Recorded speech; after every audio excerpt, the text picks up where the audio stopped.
All right. This is Craig LeBlanc again with the Daily Parks and Rec Show. Every weekday, 12 noon Eastern, we have Gabby Vera with us. She is the director of Lake Havasu City, Arizona. One of the great directors, have an unbelievable story, and I'm so glad that you're joining us today, Gabby, to be able to share your past and where you came from, and then how you got to where you are. And I think a lot of young people are going to identify with her story, and she's doing such a great job at such a young age. So, Gabby, welcome to the show. How are you today? Great. Thanks, Craig, for having me. I've been looking forward to this. I'm super excited to be on here. Yeah, glad to have you. This has been such a great industry to cover, and meeting people like you that are just taking charge and doing great things for your community. Um, I can tell y'all get so much fulfillment. And so maybe let's go back to, when you were young. Um, part of our program is now starting to ask people like yourself to reflect back on where you came from, because a lot of young people are starting to watch our program, and we want them to kind of see, well, if Gabby can do it, maybe I can do it. So tell us about how things started with you and your childhood and where you came from, and we'll Awesome. start Okay. there. So I definitely grew up as a Parks and Rec kid. I grew up in Miami, Florida. So go 305. um, for me, getting into parks was actually pretty interesting. I was just entering into middle school, and my mom did not trust me to take the bus home or to walk home from school. So the next best thing was our local parks. Mm, Miami-Dade County Parks and Recreation offers a fantastic after-school program. So that's how I started, was after school through our local parks department. Single mom, she needed somebody to be able to watch us, and that's kind of how that started. And from the time I was 12 till 17, I was really involved heavily in our local parks department.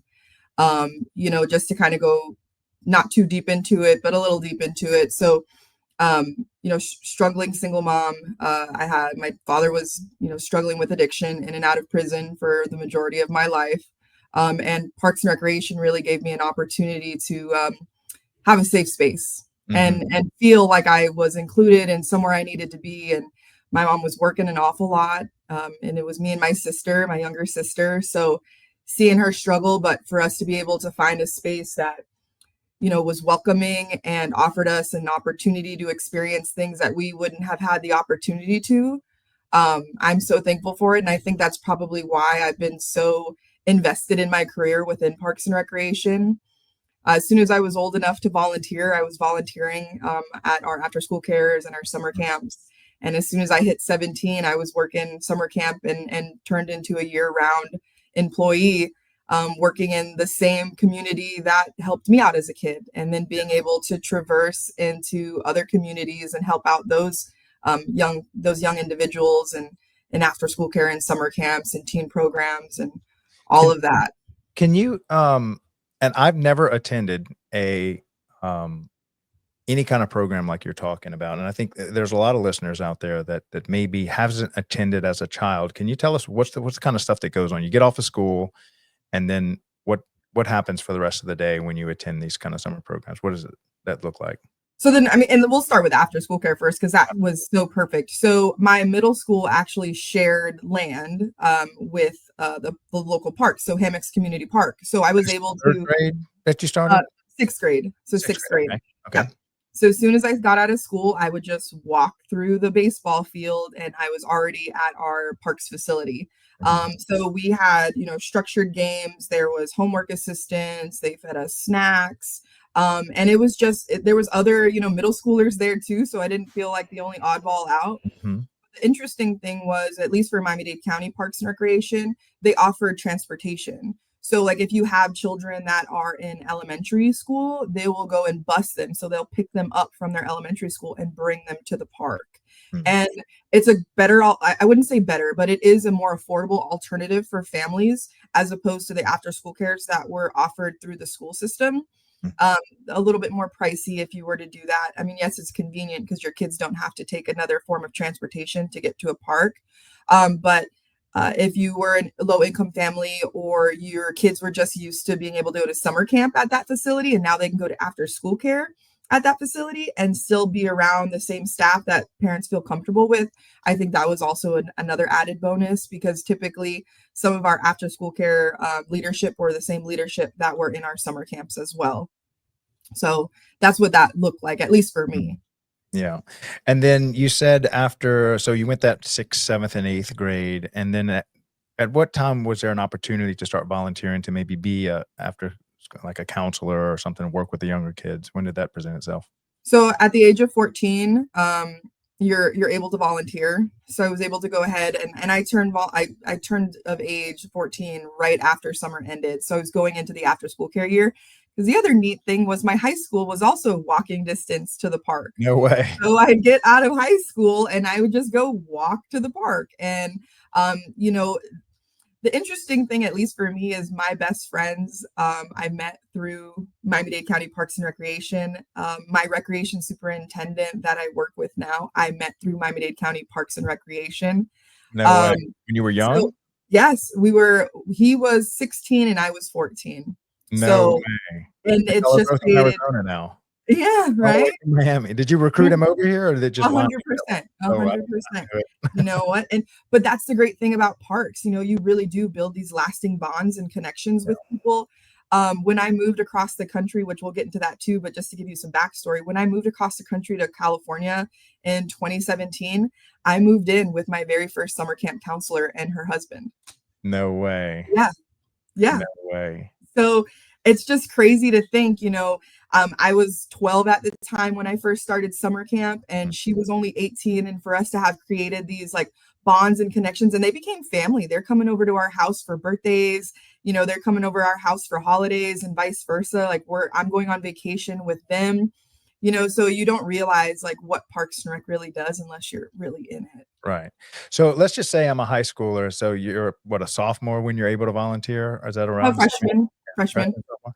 So what are kind of the things you do? Do you get assigned like a little class of, 5th and 6th graders and you're kind of take them on sports or take them into the playground or what are the opportunities for high schoolers?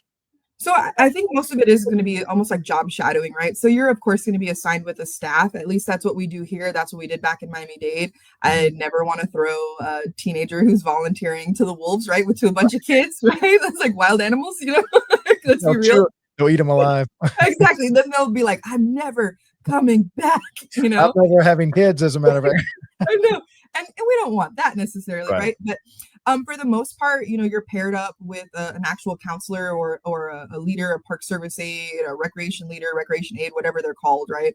And that could be, helping gather the materials for the games that are going to be played, making sure that the kids are walking and to the bathroom and getting water, or helping them with homework assistance, maybe checking in parents when they're dropping their kiddos off or picking them up. So it really just depends, but it's really great life skills in the sense of being able to talk to people for that customer service aspect, being able to problem solve and conflict resolution. So there's a lot of skills that you get to pick Oh, up yeah. from volunteering, and then those skills are transferable into when you actually start working and become, an actual employee. Mhm. Now, did you do a summer program after school or what does summers look like? So in Miami-Dade, I'd say they're pretty unique compared to Havasu. The kids were allowed to be outside during the summer. We'll say that in Miami. Definitely not out here. But majority of our programs. So in Miami-Dade County, we had a program called Fit to Play. So it's like a nationally modeled like after school care and summer camp program, and the whole basis of it was to combat childhood obesity. And it was Mhm. actually started by our chief of recreation, Miss Renee Nottage, who's now retired. But the whole purpose behind that was to get kids outdoors and into sports or into physical activities, and kind of showcase that maybe you don't have to be like super stellar at basketball or football or a sport, but you can be active and healthy. And this is, how you want to live your life. So a lot of our programs specifically for summer camps were like 99% outdoors, unless it was raining or there was a thunderstorm or something, right? Then we're indoors. But we do any game, kickball, dodgeball, steal the bacon, like the typical like recreation games that people will think of. What's And Steal then, the Bacon? I've never heard that one. oh my gosh, okay, so steal the bacon. So you'll have two teams, and every team gets like a number. So you'll have team A and B. Every single one of those participants gets like assigned the same number. So team A will have a one, team B will have a one, And then when you call that number, they have to run to the middle, try to steal either a hacky sack or a ball, and try to run it back to their side before they get tagged. So it was great. Oh, that's probably still one of my favorite games. I'm like, if they played it now, I'd be out there doing Right. it. I think we need to bring Steal the Bacon back. Yes, yes. Um, So Now, would summer program run roughly the same hours as school plus after school? yeah, Uh, 100%. So the okay. typical is like early drop off would be 7:30, late pickup until 6. And then you really don't start programming hours are from 9 to 5. Hmm. So that buffer, that 7:30 to 9 is just a time for parents to drop their kids off, the kids to kind of eat some breakfast, hang out before they really get dispersed into their groups. And then specifically with Miami-Dade County Parks and Recreation, we used to split them up by age and gender. So Hmm. we had our shorties, our juniors, our junior teens, and our teens groups, and then we had them separated by either if they were male or female. What's a shorty?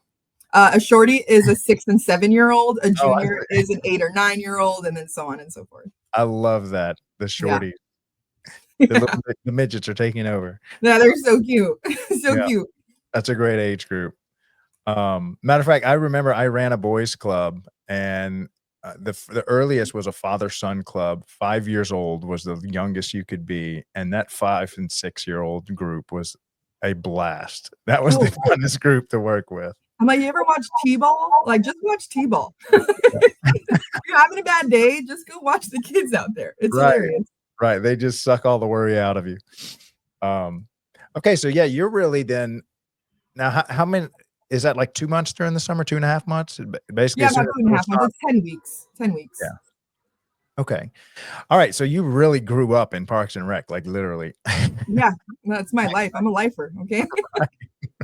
Right. Okay, so then what were you like in high school? I'd like for you to kinda maybe describe yourself as a high schooler from, what subjects you like, how'd you do in school, what sports, if any, did you play or clubs did you join? And that's just kind of for other high schoolers that might see, themselves in you, and then they can kinda follow your journey. All right. Well, I'm going to be completely transparent. I did not enjoy school. I was not one of those people that I'm right enjoyed there with the you. yeah. And I probably, as an adult now looking back, I was a horrible student. I was a horrible Mhm. student, not a rude kid.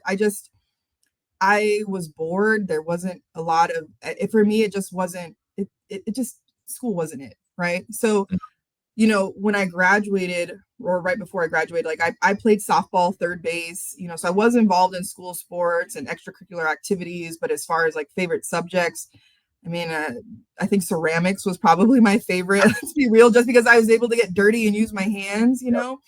But I think for those individuals that have that creative mindset, that structure can be hard for some people, and Mhm. not that it's a bad thing, and kids definitely need it. But I think when your mind is always somewhere else, or you're kind of at this weird spot where you're like, well, I want to be doing this with my life, and with me, it's like I always knew I wanted to do Parks and Rec. So I was just like, I was waiting for that bell to ring so I could leave, and then even so when I became a senior, I had signed up for work experience. So basically, I was leaving after 2 hours of my school day to go to work, and my work constituted for like actual classes. So I was out at the parks. I was leading programs. I was doing after school care, and that was able like to help assist my Mhm. GPA and get me to graduate. But you know, like I said, like it just I was always been Parks and Rec, so I was just Yeah. excited to get out and do that. And of course, I loved softball. I love that, the extracurricular activities that I did. But ultimately, I couldn't wait to get out of school because I just Right. wanted to go to work. So you were like the 6th grader walking around like, "I am gonna run this ship one day. This is gonna be mine." Oh, okay. So, he's like my dad. His name is Bernie Rodriguez, and he was the park manager at Hammocks Community Park. And I was in 6th grade, and I'm helping him, and I'm looking at him do deposits and count money. And I told him, I said, one day I'm gonna have your job. And we still talk about it all the Oh, time. He's get like, it. and the great thing is like he tells me all the time, Gabby, I'm so proud of you. He goes, you definitely took my job and then some. So, Right. yeah. You told him, "You better be nice to me. I'm gonna be your boss one day." Yeah, but it's just so crazy. I mean, that was manifested before I even knew it, right? It Yeah. started off as a joke, but here we are, 15 years later. Yeah. So, Well, I can sense your energy just around, like, I feel like you have found your purpose oh early in yeah, life. Early in life. but only because I was so heavily impacted Mhm. that, and the only thing that I get up in the morning is because I want to make sure that I'm changing somebody's life the way that my life was changed. Yeah. And that's just the truth. Now, so what are the kids on side of you? How did they what was their experience like? Did you see other children, that maybe followed the same path, or was you find yourself a little more rare in that regard?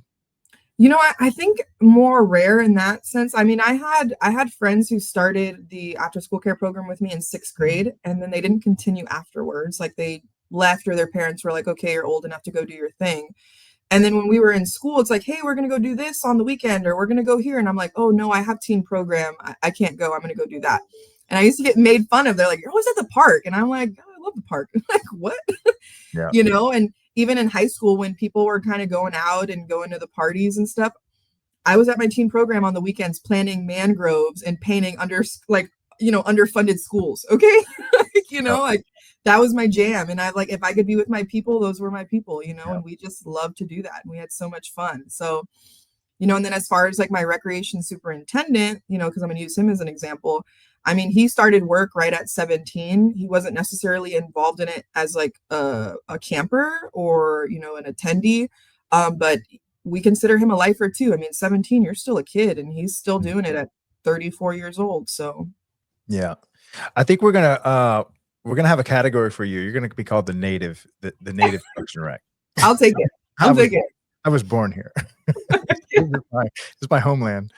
Um, all right, so now you're a senior and junior, senior in high school. What is your head there? Are you just looking for, did you go straight into Parks and Rec right out of high school, or did you go into pursue a degree in Parks and Rec? So I stayed in it, when I initially got out, I was like, okay, I was at this weird phase where I didn't really know how I wanted to do, or if I wanted to do school necessarily. And then a part of me too is like, oh, well, I like to bake. Maybe I'll go get a degree in baking and pastry. Mm. Um, and then ultimately what ended up happening is I became like a 10-year student. uh, Stay in you school, know, poster child. yeah, yeah. I knew I wanted to do Parks and Rec. I just didn't know if I wanted to get like a Parks and Recreation degree. Mhm. Ultimately, what ended up happening is I decided to keep my undergrad really broad. So I got a bachelor's in business with a concentration in human resource management. When I looked at the grand scheme of things, as I was like ending my, degree, I was like, hey, this is nice and broad enough. It gives me a good scope. Parks and Rec, at the end of the day, whether it's a civil service or not, you still have to run it like a business. The human resource portion of it, you're working with the public, you're working with your team, you need to be able to navigate personalities and hiccups. So I thought that was all encompassing for what I was going to need. So, and like I said, I made that joke, but it literally took me 10 years to get my degree. Mm. So I just pretty much finished that in like 2023.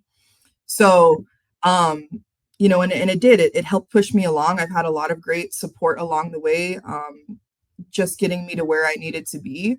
And then funny enough, as soon as I finished that, I said, well, you know what? I'm just going to go get my master's. And it took me less than a year to get my master's. So, You'd figured it out by then. yeah, I'm like, oh well, but what I ended up doing is I decided, what, I would do myself a disservice if I didn't get my master's degree in something that had to do with recreation. Yeah. So I went out and I found this great program through Northwest Missouri State University. Super affordable programming, Mhm. really comprehensive, gave me all facets of what Parks and Recreation is, and I got it done in 11 months. Mm. So, if And there's a they will, there's a way. So that's a good program that you would recommend to others pursuing something similar? 100%, 100%. Yeah. Some of the really big hitters in Parks and Recreation, Chris Nunes, he's Yeah. actually one of the professors there. No So, way. You have Chris yeah, as a professor?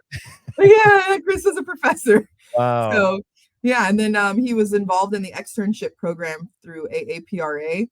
And then he came out to Arizona too for our state conference. And I walked up to him. I said, hey, Chris, you don't know me? I said, but you're my professor. And he goes, what? Yeah. So we kind of hit it off right there. And Then when we met over at NRPA for the externship meetup, he's like, "Great job on your paper. Your project was great." And I'm just like, "Okay."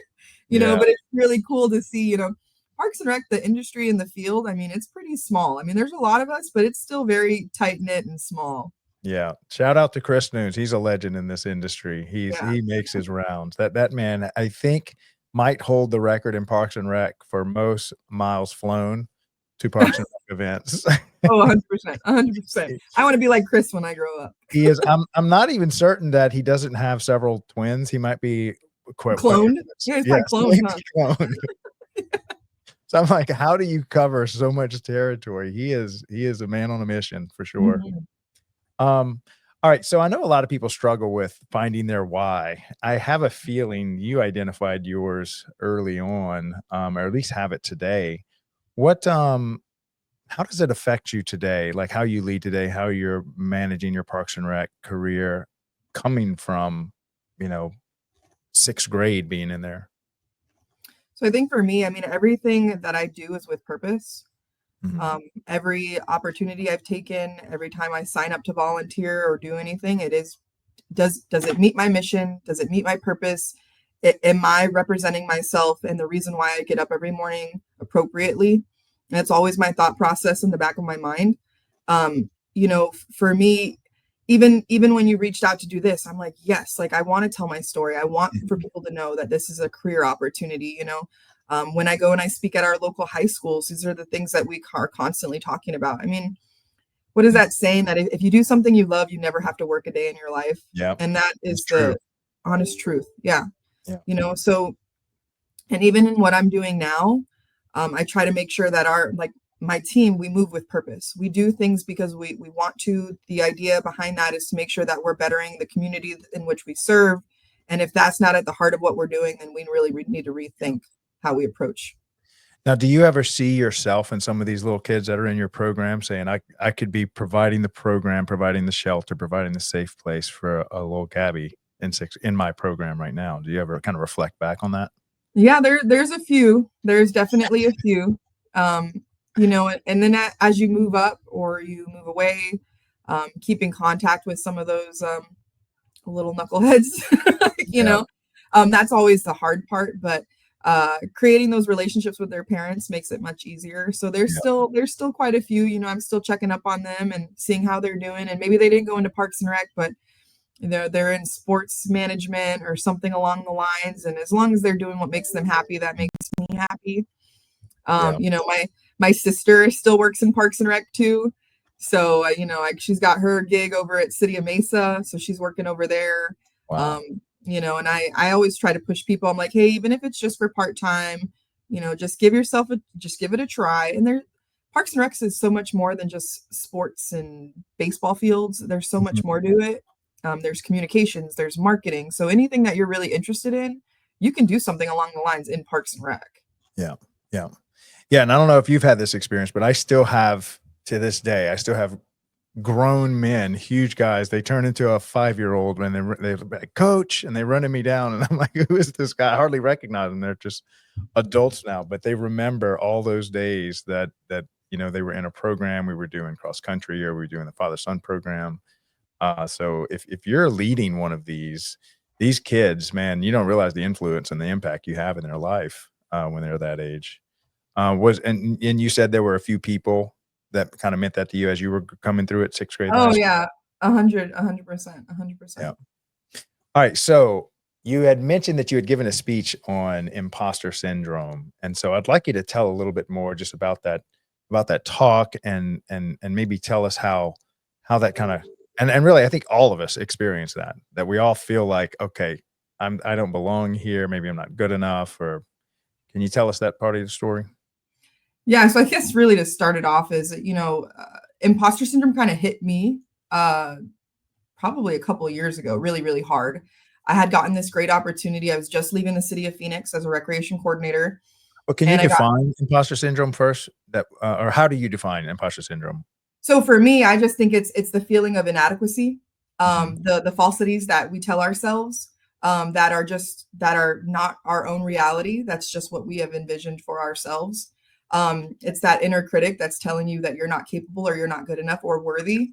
So that to me, that's the simple definition of Okay. imposter Okay. syndrome. I got Yeah. And then as far as like for me, so I was just leaving the city of Phoenix as a recreation coordinator. I did about 3 years there. And then this opportunity for Maricopa County Parks and Recreation came up. I kind of applied for it on a whim. Natural resources was not in my background. But I ended up nailing that job, and I got to be the regional park superintendent for Maricopa County Parks and Recreation, which is one of the largest park systems in the country. it. Wow. Yeah. So the feeling of inadequacy really hit me when all of a sudden I'm like, oh, I'm working with like the Bureau of Land Management or the Bureau of Reclamation, Now, or where's Maricopa County? Is it's in that Arizona. It's Arizona? Arizona. So basically it encompasses, Phoenix, Glendale, Peoria, like Mesa, all of those large cities in the Wow. valley. Oh, that county. So Yeah, that county. the biggest county in Arizona. Yeah, exactly. Yeah. One of the Which biggest in the country. which Yeah. houses the fifth largest city in the country, which Wow. also houses the largest park system in the country. No So way. yeah, yeah. So I'm like, so it was interesting to kind of start that. And my supervisor, she's absolutely fantastic. Then she knew, she would tell me all the time, Gabby, I didn't hire you because you knew about natural resources. She goes, I hired you for your people management. And Wow. as great as that was to hear, it How did also she was discover that? what happened. How did she discover that about you? Or did we she know? had we had conversations, obviously through the interview process, but even outside of the interview process at the last NRPA that was in Phoenix. I ended up running into the past director and just having conversations with him and being able to see some of the presentations that I had already Oh, done. So they okay. kind of got an idea of who I was. Mhm. And I was just like, okay, so we'll see how this goes. But getting into that and then working with all these like federal agencies and learning about the flora and fauna, and oh, you can't do a project unless you've done a cultural survey and all these things that I've just like, I have no idea about any of this. Mhm. So when that inner critic really crept up, it crept up and it was hard. It was really hard. And I What are am those not voices sounding like? Like, what are they telling you? Day one, you're getting ready to take on this huge new responsibility. What's the voice in your head saying? what the heck did you do? Why did you take this job? You Run. must be stupid. Yeah. Oh yeah, 100%. 100%. And then it's hard because all of these people are in your face saying, "Wow, you're doing such amazing. You're so great. This is great." And I'm talking to myself saying, "You suck. Yep. You really suck." Welcome You to being know? human. I know, right? So, and for me, this is the first time I had ever felt that way. I've always been very confident. I know what I'm capable of, but it was things that I was familiar with. And now I was doing something that I wasn't familiar with. Yeah. You So, know, well, okay, go ahead. no, go for it. Go for it. Well, so what I was thinking is, and I've been in entrepreneurship my whole life, so there's a lot of imposter syndrome going on in my crowd. But I had a mentor that always tell me, they said, Craig, if to some degree you're not feeling imposter syndrome, you're playing it way too safe. Like it should, what you're doing should scare you, and that's a healthy place for you to be. If you're like, I got this, it's like you're probably right up under the goal, back up and start missing, and then the pressure's on. And Yeah. so it's and a lot of times the imposter syndrome is a natural reaction to you going for something that pushes you. And obviously, stepping into that role was way outside your comfort zone. So kudos for Yeah. taking the chance. But Yeah. anyway, continue. No, you're okay. So, in doing that, I kind of had to have some real self-talk, right? Mm, I'm like, all right. So I started researching. I'm like, I've heard of imposter syndrome. I really want to dive in. And then I presented at the 2023 NRPA in Dallas. And I had two of my best friends and colleagues with me, and we had this discussion. And it really hit me like, holy cow, we're like in a room full over 200 people, and we're talking about leadership. And here we are, three young professionals that half this room has been in this career longer than we've been alive. What do we have to add to it? wow. And then it sparked for me. And I said, you know what? I want to write about this. I want to talk about it. Yeah. And I ended up writing a blog post for NRPA called You Got This. They loved it so much, we turned it into a podcast through Open Space Radio. We talked about that a little bit more. Wow. And then I said, you know what? Like, how can I make this bigger? How can we really get this on on a bigger scale? So I submitted my proposal for the 2024 NRPA in Atlanta. And I called it Get Out of Your Head, You've Got This. And I got selected. And that one I decided, you know what? I'm going to do this one myself. I'm going to suck it up. I'm going to put my big girl pants on, and you're just going to do it. And it was probably the most incredible session that I've done thus far. And I've given quite a bit of sessions on other topics, but this one seemed to be the most impactful. Surprisingly to me, I thought the room was going to be full of young professionals, and it was the exact opposite. Wow. It was people who had been in the career field for at least 15, 20 plus years. And a lot of them had come in saying, we weren't familiar with imposter syndrome, or, oh my gosh, this resonates with me, Right. or, oh, this is what you call it. And then other people were like, this is great for me to take back to my team. I have a lot of young professionals on my staff who this could be really beneficial for them, just for us to even have these discussions and talk about it. The feedback I got from that presentation, Craig, I cried when I read it. It Wow. was absolutely amazing. Every single person had something amazing to say. I mean, the room was full. It was standing room only. People were sitting on the floor. They had to lock the doors.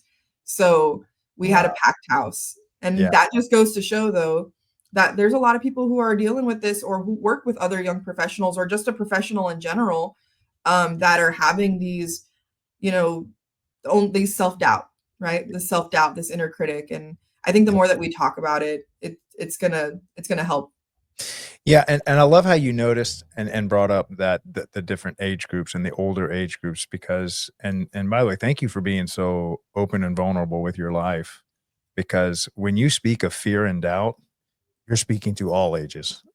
Yeah. Like, and if you're not afraid, you're just hiding it. You're just Yeah. hiding it better than the rest of us. And when you come out and just say, "This is who I am," I love the authenticity, and you basically give other people permission to just deal with it and not bury it, because a lot of Yeah. people just bury their fear and doubt, and it just kinda festers inside of them rather than just facing the giant and maybe even demystifying that, "You know what? I do have this. I don't have to live in fear," and just go for it. Yeah. So congratulations on that. Thank you. Um So what now, since now you said that was in 2023, are you going to the one in Orlando by any chance? Oh, 100%. Okay, 100%. Yeah. good. I'll I'm be there. hoping I'm hoping that I'll be speaking for the 3rd year in a row, so we're keeping our fingers crossed, but we'll see Fantastic. what happens. Yeah. Well, hunt me down and come on the podcast and tell us in person all your, experience. I can't wait to see. Do you know what you're gonna speak on if you So are.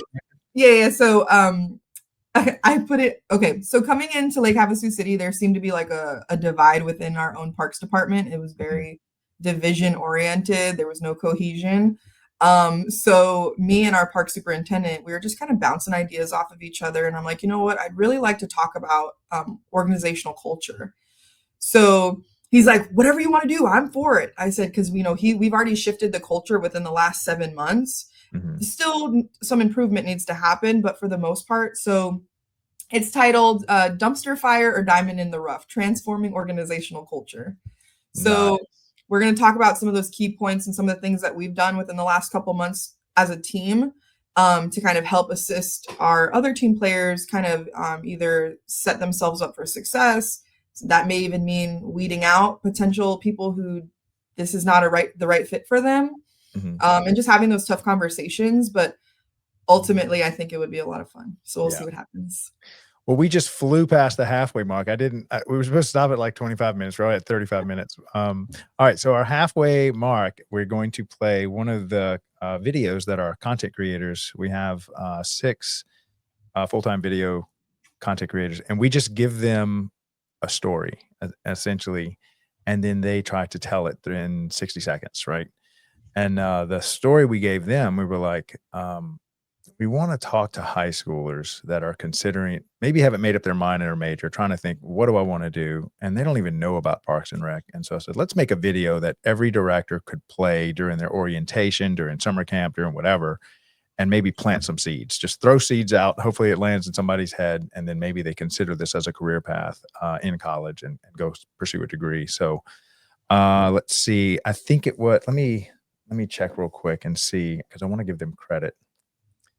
This was Catherine. Oh, yeah, she's a really good one. So Catherine made this video. So credit goes out to Catherine. It's a 48-second one. Let me know what y'all think, especially if you're a high schooler. All this is uploaded on YouTube.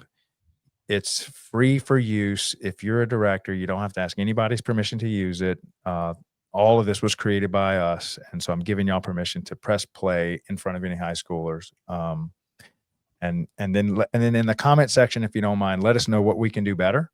And it's okay to, red ink it like my third grade English paper, just bleed all over it, and let us know how we can improve it. So I'll press play and we'll be right back in 48 seconds. Imagine a career where you can shape communities, create lasting memories, and leave a generational legacy.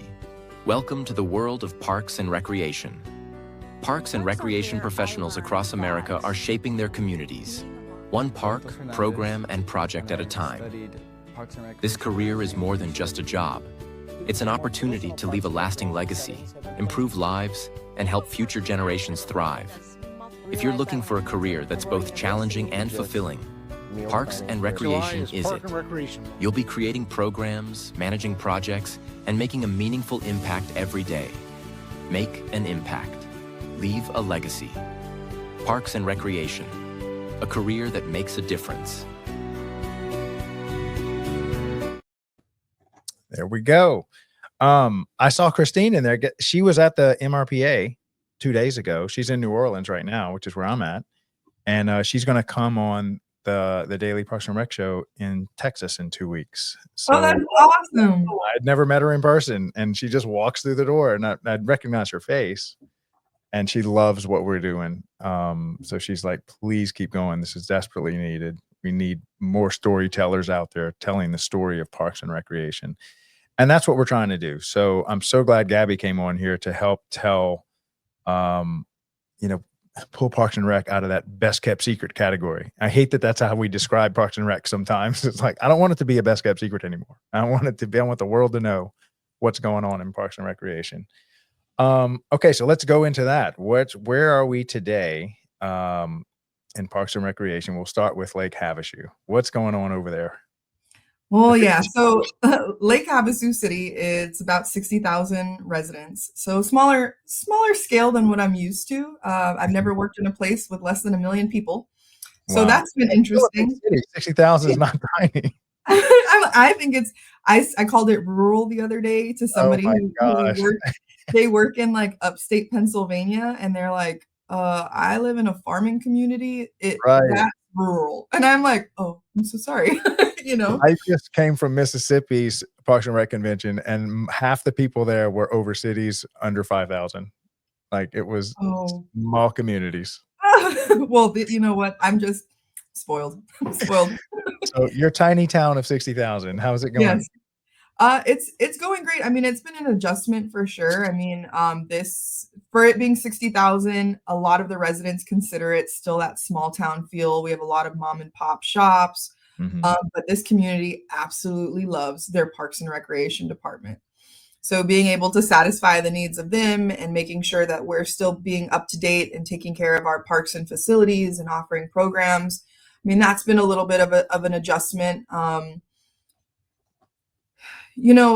with the staff here, I think a lot of it comes down to making sure that they're successful in their roles and getting them acquainted with Parks and Recreation as an industry, because it's a small town or a smaller city in comparison to some of the other places I've worked. A lot of these individuals have worked here for 30 years, and this is the only job they've ever had.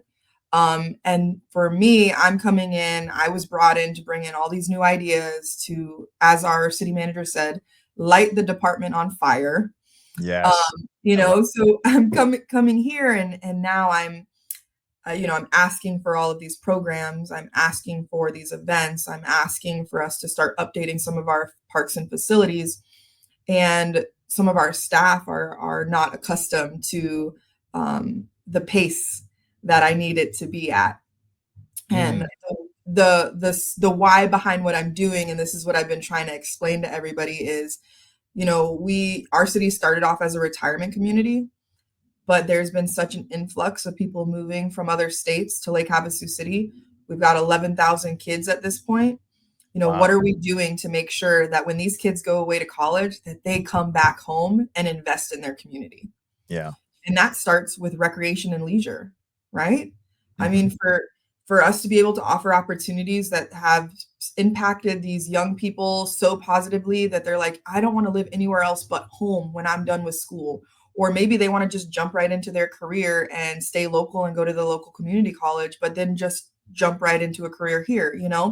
So that's the way that I've been looking at it, is how can we make it so people want to continue to live and grow and invest in their own community? Yeah. And so what are the how are you raising awareness in your community? Like how do you create community engagement with this in mind? So and that's something that we've really been focusing on. I mean, we haven't really been offering, prior to me being here, we weren't really offering like programs or activities or things for people to know that the Parks Department is doing something. So recently, we started this character called Midge Bridge. It's a play on words because we have the original London Bridge in our city. So that's where we got the name Midge Bridge. So he is our Parks and Rec news anchor, and he Oh, does shorts for us. He does all these funny videos. We had a Halloween spooktacular, and we had him chasing ghosts. And for our Christmas event, he's chasing down elves. Like, so we're trying to engage the community that way to let them know, like, hey, Parks and Rec is here. It's not just great parks you get to go walk in or play on, but also we have great programming through our recreation, and offering that and getting people into our facility. The other really interesting thing about Lake Havasu City's Parks Department, so we have the only indoor heated wave pool and lap swim pool spa in a 200-mile radius. wow. That sounds like a Disney World of Oh, yeah, yeah. community center. Yeah, and we have the local sheriff's departments. They come and they use our pool for dive training. We've got 2 swim teams that come and use the facility and call it home.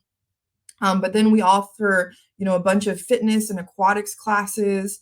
So our aquatic center is well known in the community, but our recreation is what needs to be beefed up. And right now we're working on that. And we've restructured the department already in the last 7 months since I've been here, with the addition of that recreation superintendent.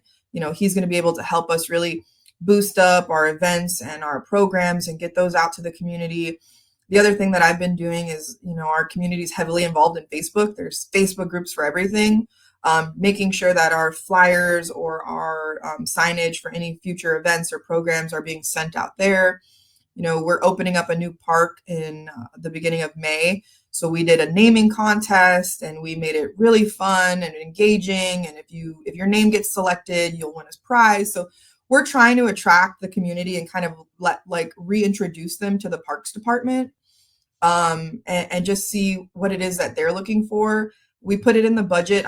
If it is selected, we'll be moving forward with a master plan process, which is Mhm. going to be so important. As the city is developing and growing, our Parks Department needs to grow with it.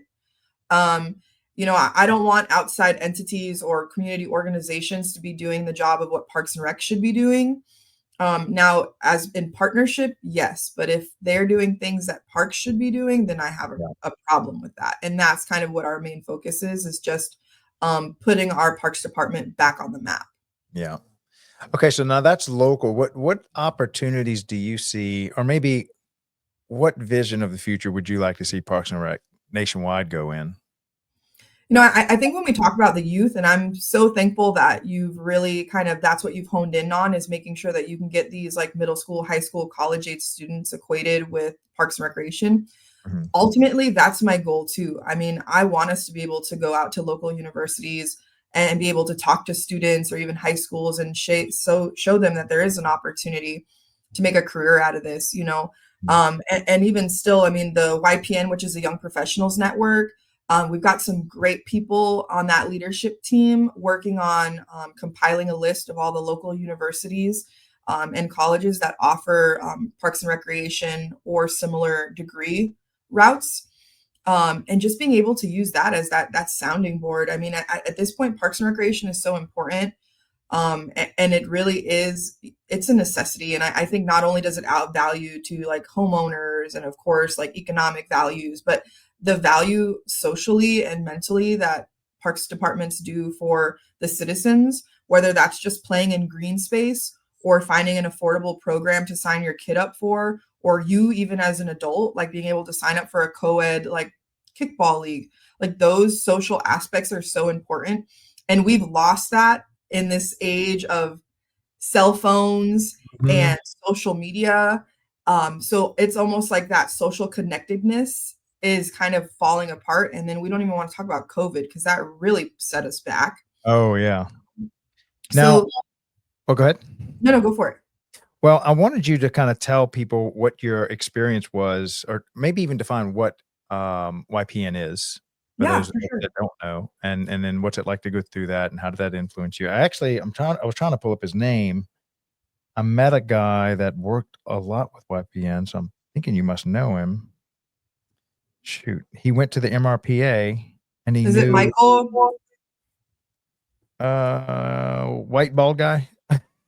Michael Bernstein? Yeah. He Probably. works for NRPA. Yes, he worked for NRPA, and he's like heavily involved there. And okay, wait. Here are my contacts. Oh shoot, I can't find it. I've wanted to give him a Gotta be shout Michael. out. It's It's got to gotta be be Michael. him. It's probably Michael. Yeah, it'll come to me. But so YPN, what is that? It's obviously through NRPA. Yeah. And So what is their mission purpose? of course. So NRPA has these really great networks, and YPN is one of them, which is the Young Professionals Network. And basically, it was started, I think, over 10 years ago. His name, the gentleman that started it, is Shane. I can't remember his last name right now. And then I think there was another individual. They decided they went to NRPA and they're like, hey, this is great that you've got all this stuff for these like seasoned professionals, but what about us young professionals? So they're the ones that really spearheaded that YPN movement, which is that Young Professionals Network. And then now today, it's this really great Facebook group. Anybody can join. We've got students on there, other young professionals. Some city agencies are on there as well.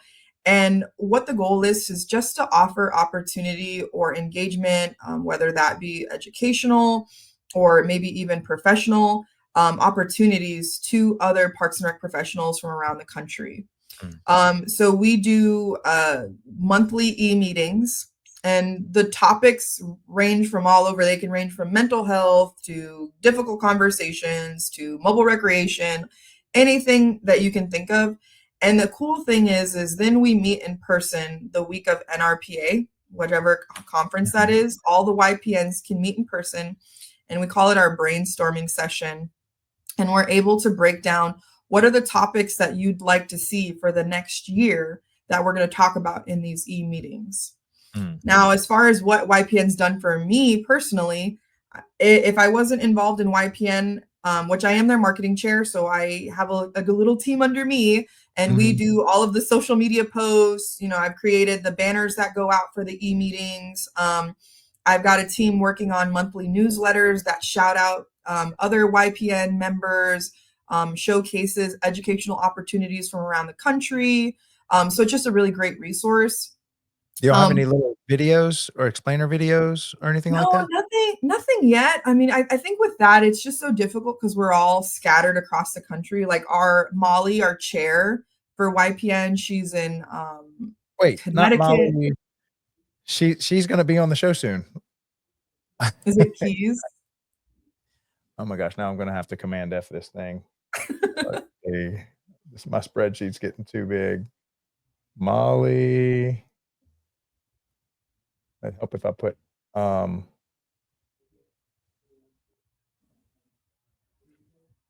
Keys, yes. Yeah. from South Windsor, Connecticut. Yep. That's Molly. So Molly is our YPN chair. She's a rock star. Oh, I Like, know. I cannot wait to have her on the show. We Yeah. we had our our pre-show prep, and so she's coming on. Yeah, so Molly is our YPN chair. Yeah. And then I'm our marketing chair, so we do that. But we're all scattered from around like all across the country. So it's kind of hard for us to be able to get maybe a video if we did that together. But those are great opportunities. Me and Molly, we spoke at NRPA last year about some of the things that we want to see or do differently with YPN to keep it fun and engaging and interesting. But as far as like what YPN's done for me, I've found opportunities, for the American Academy for Parks and Rec Administration. They offer this great program, which is called the externship program, which you apply for. If selected, you get to get paired up with a mentor and a buddy, and they kind of walk you through and the NRPA conference, and you are able to attend the AAPRA banquet. So it's really good, immersive experience. But I wouldn't have known about it if somebody else wouldn't have posted it on the YPN page. Wow. So it's just so great, all of the way that some of our YPNs have been able to create friendships and bonds and are just learn about other opportunities that are happening within the industry and the field. I would say for anybody, definitely join YPN. There's also the LDN, which is the Leadership Development Network, which is another great network, and they do a lot of focus on leadership. But again, those professionals are scattered all throughout the country too. So it's just really cool to get on a call once a month and see faces that you would have never been able to meet if it were not for this network. Yeah. Well, if y'all would like, we'd be more than happy to create a 60-second video for y'all, free of charge. It's what we do in Parks and Rec. So if you and Molly want to hop on a Skype or a call, and basically you just say, paint me this picture. I know I'll have to call Molly and let her know. Now I'm excited she's going to be on here. That's awesome. Yeah. If y'all can get, I don't know what kind of permission you might need, but we'll have to, I'm sure, ask Michael. Well, how it typically runs is it's a competition. So you'll have 6, basically you lay out the perimeters. I want the video to be like this. Here's our mission. Here's our vision. Here's what we are about. And we would like to spread the word, or we like to get the message out to young people coming in. And then they just start creating, and you end up having 6 videos, and then that's edit 1. And then you say, well, I'd like it to do a little more of this, or let's double down on this, and let's take this out. And then you get edit 2. And then everybody, y'all included, votes on which one you like the most and why. And the creators love it because they love the feedback. And then who doesn't love a good competition? Yes. And then I offer, so everybody gets paid for presenting a video, but then first, second, and third get like cash bonuses on top of that. So it's really cool. And that's awesome. That's how we engage our artists and kind of keep them working as a team, really. And then you can take all 6, or you can take the top 3, or whatever you want, and then just go promote what y'all do using that video. And so that's how we kind of create. But yeah, I'd love that if y'all can pull it off. We're open to it. Just let us know what y'all want to do. Okay, so let's say you're well, first of all, what age were you when you actually got into YPN? Were you in college, still at school? Yeah, I've been involved with YPN at least for the last 4 years, but then I've been doing their marketing for the past 2 years. Okay. And what does that look like as far as just marketing? You're just on the social media platform, you're getting the message out, or yeah. So I have meetings with our marketing committee, and we had one when we first all got drafted. I'll call it, we got drafted into our positions. Mm-hmm. Just going over like, what is it that we'd like to see? What are some new and interesting ideas that we can implement? How do we build engagement? Craig Norton, which is a deputy director for a city in Massachusetts, he's been an all-star. He posts everything all the time. His Changemaker posts are great. Anytime he finds an opportunity, he's posting up stuff for the YPN, our monthly e-meeting banner, our newsletters. I've got a couple others that are constantly sending out the emails to all the people who signed up as reminders. And then I think the more we've been posting on Facebook has really helped. Of course, engagement could always be better, and I think that's one thing we're trying to beef up. But so far, I think in our last meeting, we had over 30 something people on there, which is pretty good. considering everybody's schedules are different. And the other interesting thing is that these meetings are recorded, so you can go back and watch them. So it's really helpful for people too. So who can't make it on at that time. Now, when you get older, they just kick you off because you're too old, or they allow you to? No. You can stay on, but of course we've got individuals. Shane Mize, that's his name. Shane Mize, the one who started up YPN, he's still on the Facebook page. You can see his Facebook picture on there and stuff. You know, I think a lot of these young professionals who are not considered young professionals anymore, they still want to be engaged with the community because, you know, ultimately, I mean, if they're in it, they're passionate about it. They want to see people come up. They want to see individuals progress in their career. And the cool thing is even for me, I'm on the higher end of young professional now at this point. Some of the younger professionals that are coming in and hearing the innovative ideas that they have, it's just amazing to see all of the innovation that's come into it as far as like with Parks and Rec. I mean, now people have like coding classes and all these other things that are being offered through Parks and Rec, which who'd have thought? You know, I foresee two other groups coming out of this. You're going to have a young professionals and an old professional. Professional.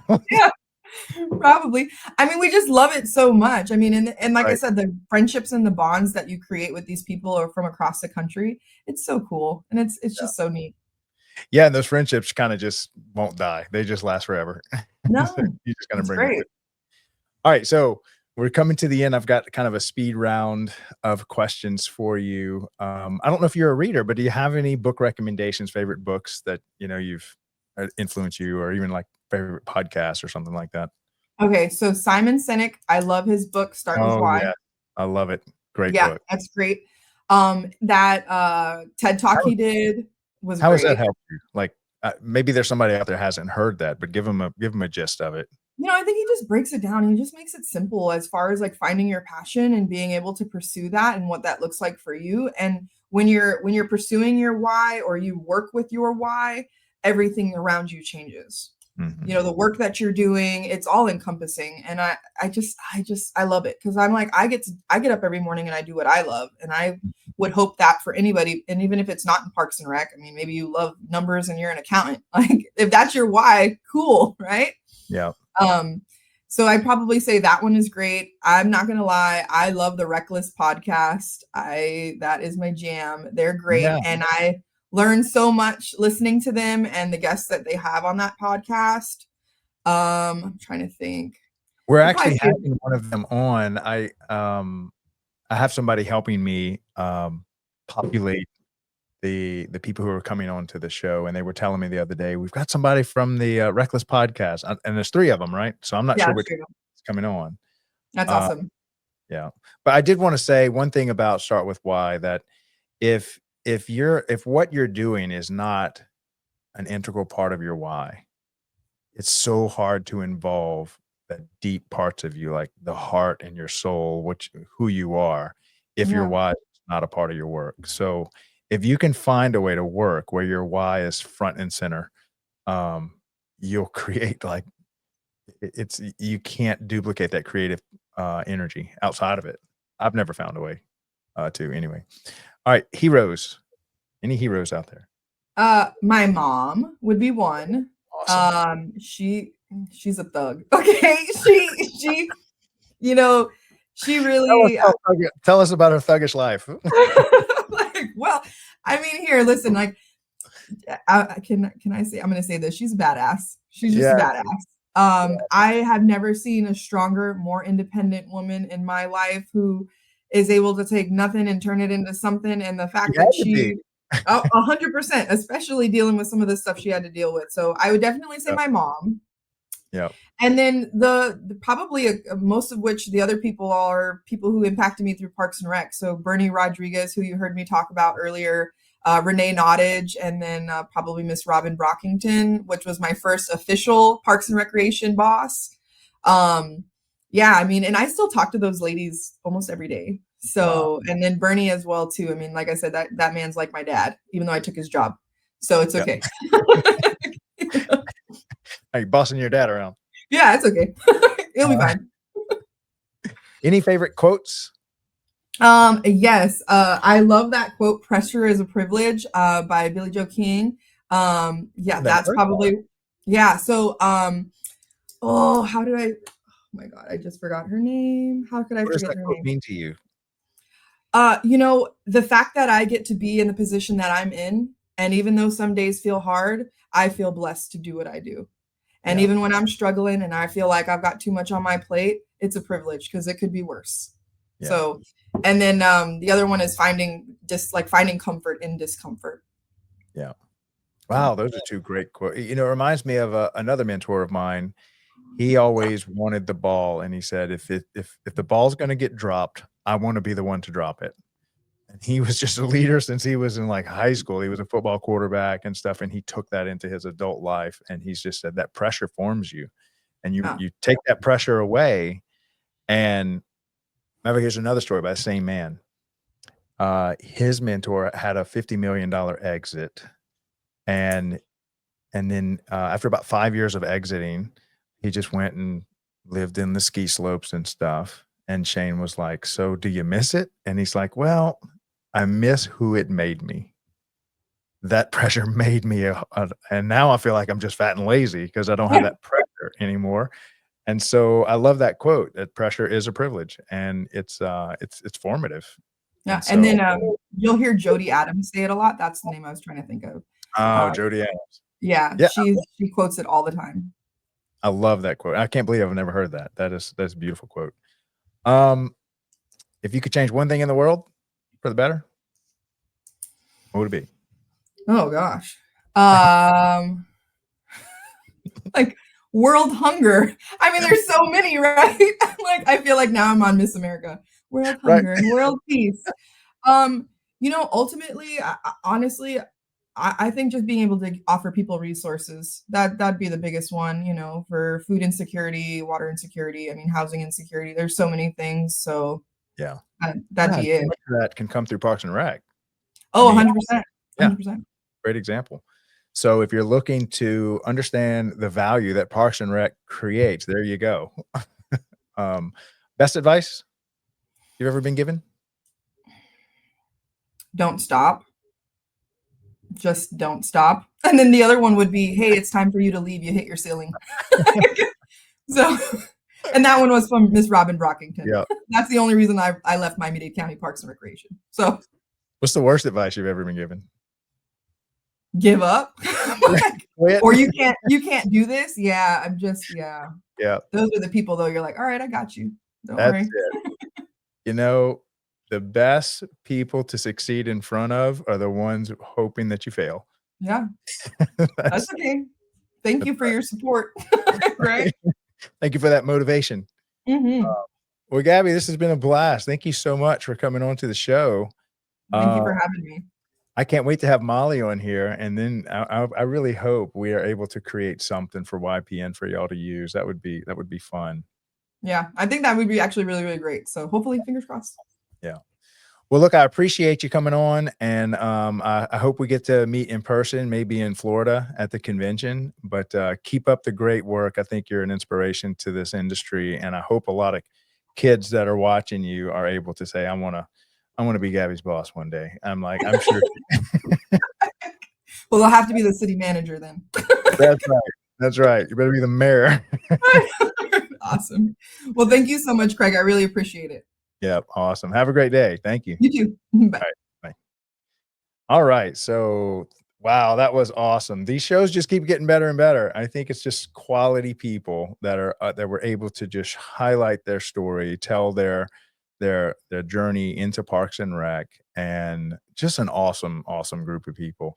If you're looking for an industry where there is impact, fulfillment, leaving a legacy, really making a difference in your community, man, I just cannot think of a better industry than Parks and Recreation. I am so glad to do our part here at the Daily Parks and Rec Show to raise awareness to young kids about this profession. And we are going to do this thing.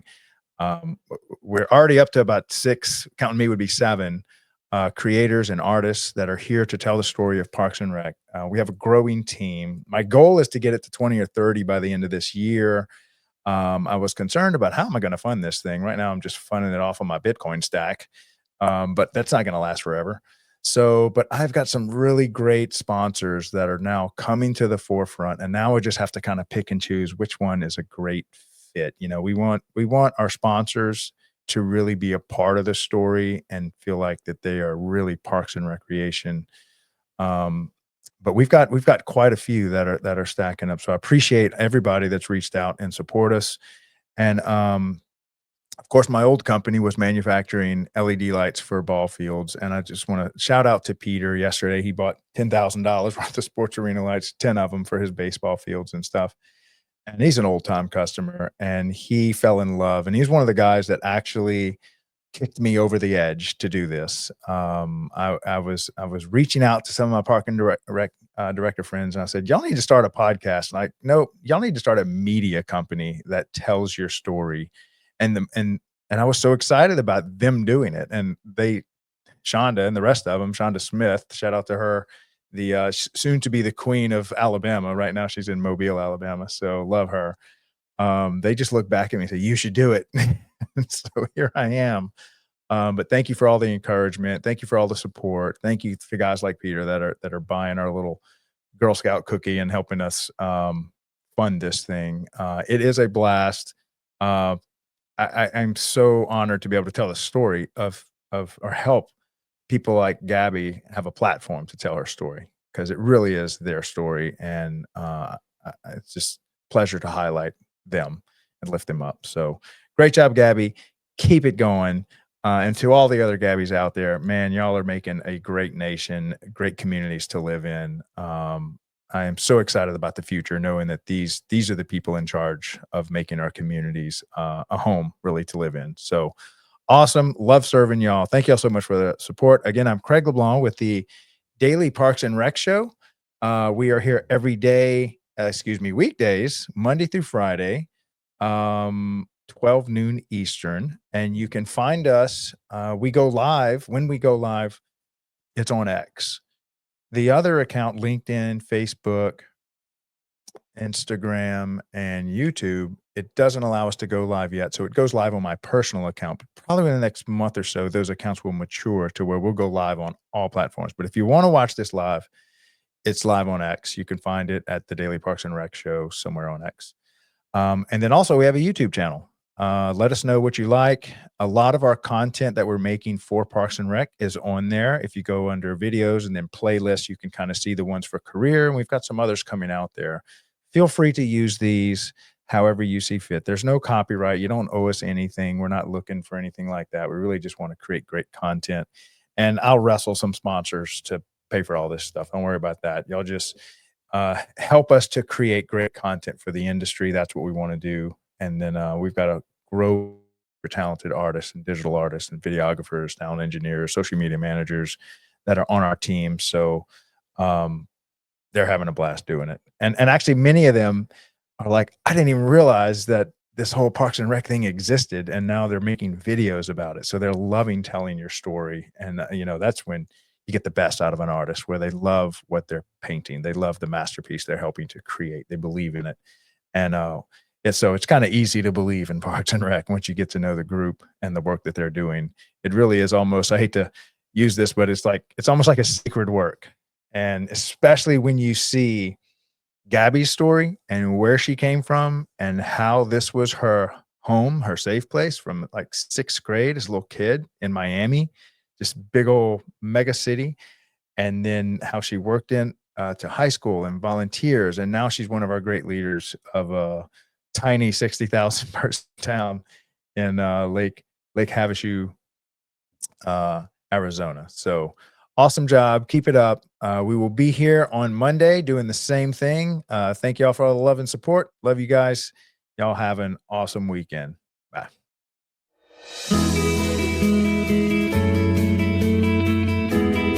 Welcome to the Daily Parks and Rec Show.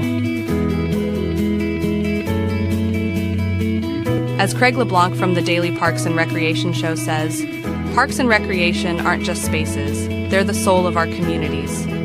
Across America, parks provide more than just a scenic escape. They're places where people connect, stay active, and create lasting memories. Parks promote physical health with trails, sports fields, and playgrounds while boosting mental well-being through the calming effects of nature. Recreation programs bring communities together, offering everything from fitness classes to cultural events. And as Craig often highlights, parks also play a key role in protecting the environment and driving local economies by attracting visitors and increasing property values. Whether it's a family picnic, a weekend hike, or simply enjoying the outdoors, parks and recreation are where life happens. Want to dive deeper into the stories behind America's parks? Tune in to the Daily Parks and Recreation Show with Craig LeBlanc for inspiring insights, tips, and updates about the spaces that bring us all together.